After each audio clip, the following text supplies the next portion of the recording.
Question number 6, Phil Twyford. Thank you, Mr Speaker. My question is for the Minister for Social Housing.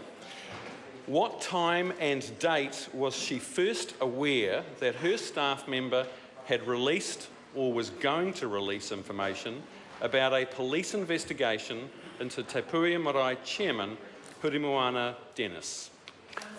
The Honourable Paula Bennett. Just before 2 p.m. Tuesday, 14 June, I was stopped on the bridge and asked questions about whether a staff member had leaked information about Mr Dennis to the media. After 2 p.m, I asked my staff to investigate if there was anything in the allegations. I had 2 questions in the House and concentrated on them while leaving my senior staff to investigate.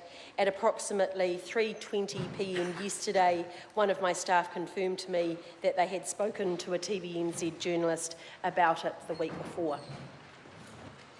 Supplementary question, Phil Twyford.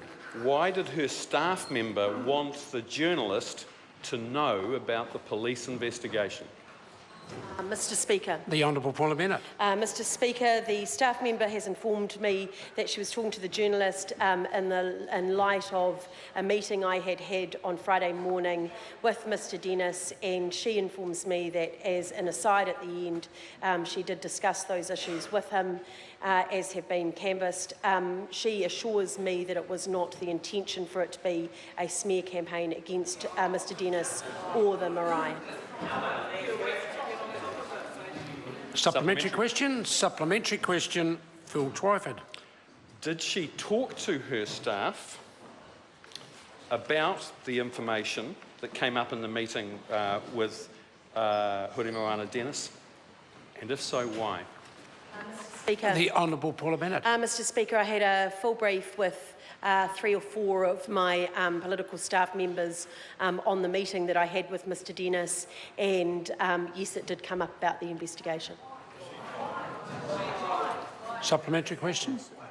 Why did she discuss the information about the police investigation with her staff? The Honourable Paula Bennett. Mr Speaker, in the context of just the whole meeting, I had gone through the meeting from start to finish, and as a consequence of that, that's why it was raised in that context. Supplementary. Supplementary question, Phil Twyford. Was the staff member who joined her for the meeting with Hurimoana Dennis at the Mount Eden Cafe the same staff member who passed the information about the police investigation to the journalist? Mr Speaker, the Honourable Paula Bennett. Mr Speaker, I'm unwilling to confirm or deny whether or not it was the same staff member, because I think it might identify them, and I don't think that is fair. Point of order. Order. If the point of order has been raised, I need to hear it in silence. Mr Speaker, the Minister did not invoke a public interest clause there.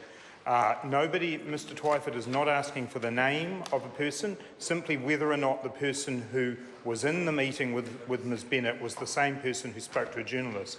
I don't see how that could identify a particular person one way or the other. I refer the member to Speaker's ruling 1933, and it talks about an issue of commercial sensitivity, national security and privacy. And on this case, I think that test has been met. Further supplementaries? Supplementary question, Phil Twyford. Will she take responsibility for the culture in her office that allowed a staff member to think it's okay to leak details of a police investigation into a private citizen? The Honourable Paula Bennett. Well, Mr Speaker, there is not a culture. As I've said, it is unacceptable and it should not have happened.